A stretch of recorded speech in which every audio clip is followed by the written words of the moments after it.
नमस्कार बंधुगण, स्वागत करुच्ची आपणको आम चैनल शिव ज्योति तेरा को। आज आमे जानिबा घरे दरिद्रता आसीबार कारण एवं एहाकू दूर करिबा किपरि। आम लोककथा अनुसारे जेउ मनुष्य उपरे माता लक्ष्मी कोप करिथांती ताहाकू दरिद्रतार सम्मुखीन करिबाकू पड़िथाए। ताहाले चलंतु जानिबा केउ कर्म करिबा द्वारा माता लक्ष्मी क्रोधित होइथांती। एहा पूर्वरु आपण आम चैनल रे नुआ होइथिले चैनल को लाइक शेयर सब्सक्राइब करी कमेंट रे जय मां महालक्ष्मी लिखि दियंतु। दरिद्रता काहेकि आसीथाए, दरिद्रता को दूर करी माता लक्ष्मीकर आगमन किपरि करिबा। घर को दरिद्रता आसिले घरर सुख शांति चली जाई थाए। आपण केते भी रोजगार करंतु ना काहेकि घरर उन्नति केबे भी होई न थाए। आपण केबे चिंता करिथिबे एते रोजगार करिबा सत्वे दरिद्रता काहेकि दूर हेउ नाही। कारण हेउची आपणक घरे दरिद्रतार बास होई थाए।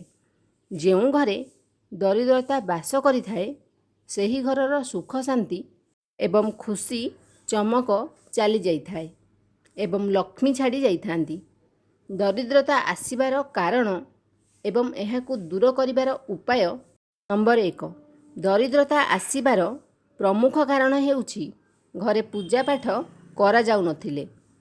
जेउ घरे ठाकुरंकु पूजा पाठ करा जाई नथाए सेही घरे उन्नति आसी नथाए। कौनसी भी ठाकुरंकु स्थापन करी प्रतिदिन स्नान सारी पूजा निश्चय करंतु। एहा द्वारा घरे नकारात्मक शक्ति आसी नथाए एवं घरर परिवेश सुस्थ रही थाए। आपणक घरर इष्ट देवादेवी को आराधना करंतु। आपण ब्रह्मा विष्णु महेश्वरंकर फोटो रखी मध्य पूजा करि परिबे। सेथिपई दरिद्रता दूर करिबार सरल उपाय हेउछि आपण प्रतिदिन पूजा करंतु, धूप जलांतु, दीप जलांतु। एहा द्वारा आपणक दरिद्रता दूर होई थाए। नंबर 2। कबाट बा घरर मुख्य द्वाररू शब्द आसीबा। जेउ घरर मुख्य द्वाररू शब्द बाहरी थाए एहा दरिद्रता आसीबार संकेत देई थाए। घरर कबाट को बंद करिबा किंबा खोलिबा द्वारा शब्द आसुथिले एहाकू तुरंत ठीक भावे सजाड़ी नियंतु। जेमिति आमे कौनसी मंत्र शुणिले किंबा पढ़िले आम मध्यरे सकारात्मक ऊर्जा आसी थाए। सेथिपई जदि आपण कौनसी मंत्र को पढ़ी पारु नाहंती ताहाले एहाकू शुणंतु। एहा द्वारा आपणकू भितरु ही सकारात्मक ऊर्जा अनुभव होई थाए। नंबर 3। आपणक घरे थिबा बुढ़ियाणी जालकू आपण देखिथिबे। एहाकू अणदेखा करंतु नाही। एहा द्वारा दरिद्रता प्रवेश करि थाए। सेथिपई आपण घरे एही बुढ़ियाणी जाल देखिबा क्षणी एहाकू सफा करंतु। नंबर 4। घरर नलरू पानी टप टप पड़िबा। जदि घरर नल खराब अछि एवं सेथिरु पानी टप टप पड़िबार शब्द आसुछि एहा घरे नकारात्मक प्रभाव पकाए। एहाकू बहुत अशुभ संकेत मना जाए। जदि आपणक घरे एहीपरि नलरू पानी पड़ुछि ताहाले एहाकू ठीक करि नियंतु। एहा दरिद्रता को आमंत्रण करिथाए। 5। गरीब लोकों को हैरान करिबा द्वारा माता लक्ष्मी क्रोधित होइथांती। गरीब मानकू सहायता करिबा उचित।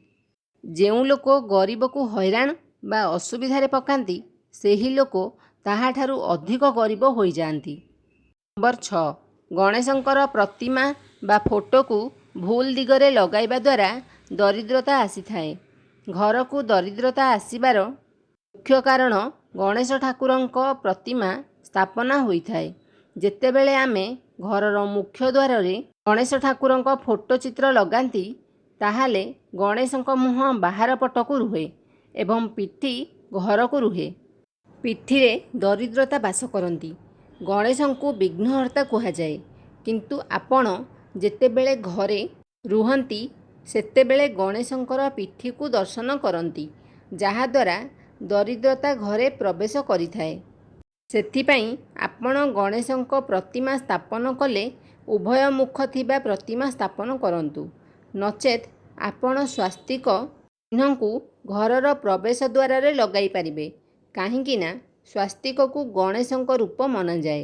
ଏହା କରିବା ଦ୍ୱାରା ଦରିଦ୍ରତା ଆସିନଥାଏ। ନମ୍ବର 7, ଭାଙ୍ଗି ଯାଇଥିବା ଝାଡ଼ୁ ରଖିଲେ। ଘରେ ଯଦି ଭାଙ୍ଗି ଯାଇଥିବା ଝାଡ଼ୁ ଥାଏ, ଏହା ଦରିଦ୍ରତାକୁ ଆଣିଥାଏ। ଏମିତି ନୁହଁ କି ଝାଡ଼ୁ ଛୋଟ ହୋଇଗଲେ କିମ୍ବା ଝାଡ଼ୁର ନାଡ଼ ଭାଙ୍ଗିଗଲେ ଦରିଦ୍ରତା ଆସିଥାଏ। ଅର୍ଥାତ୍ ଯଦି ଆପଣଙ୍କର ଝାଡ଼ୁ ଫାଳ ଫାଳ ହୋଇଯାଇଅଛି, ତାହେଲେ ଏହାକୁ ଫୋପାଡ଼ି ଦିଅନ୍ତୁ। ଏହାଦ୍ୱାରା ଦରିଦ୍ରତା ଆସିଥାଏ।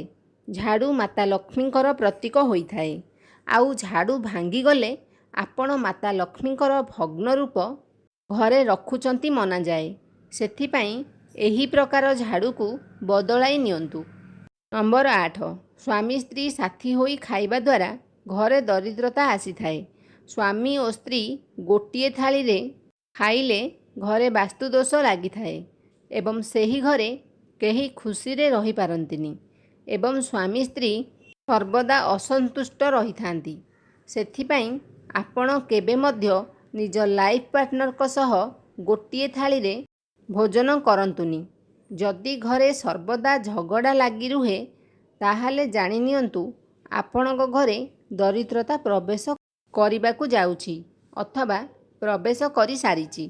ଯଦି କିଛି ଶୁଭ କାର୍ଯ୍ୟ କରିବା ସମୟରେ ଝଗଡ଼ା ହୁଏ, ତାହେଲେ ଘରକୁ ଦରିଦ୍ରତା ଆସିଥାଏ।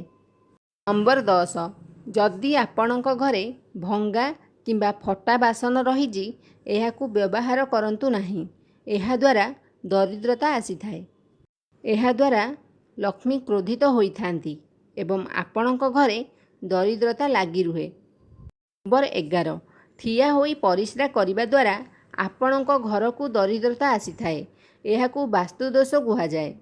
ଠିଆ ହୋଇ ପରିସ୍ରା କରିବା ଦ୍ୱାରା ଏହା ଆମ ଗୋଡ଼ରେ ପଡ଼ିଥାଏ ଏବଂ ଏହାକୁ ବାସ୍ତୁଦୋଷ ମନାଯାଏ। ଆପଣ ବସିକି ପରିସ୍ରା କରନ୍ତୁ, ନଚେତ୍ ପରିସ୍ରା ଆପଣଙ୍କ ଗୋଡ଼ରେ ପଡ଼ିବାକୁ ଦିଅନ୍ତୁନି। ନମ୍ବର 12, ରାତିରେ ଅଇଁଠା ବାସନ ପକାଇ ରଖିବା ଦ୍ୱାରା ଘରକୁ ଦରିଦ୍ରତା ଆସିଥାଏ। ସେଥିପାଇଁ ଆପଣ ଅଇଁଠା ବାସନକୁ ପକାଇ ରଖନ୍ତୁ ନାହିଁ। ଦର୍ଶକ ବନ୍ଧୁ, ଯଦି ଭିଡ଼ିଓଟି ଭଲ ଲାଗିଛି ତାହେଲେ ଲାଇକ୍, କମେଣ୍ଟ, ସବସ୍କ୍ରାଇବ୍ କରି ସେୟାର କରିଦିଅନ୍ତୁ। ଜୟ ଜଗନ୍ନାଥ।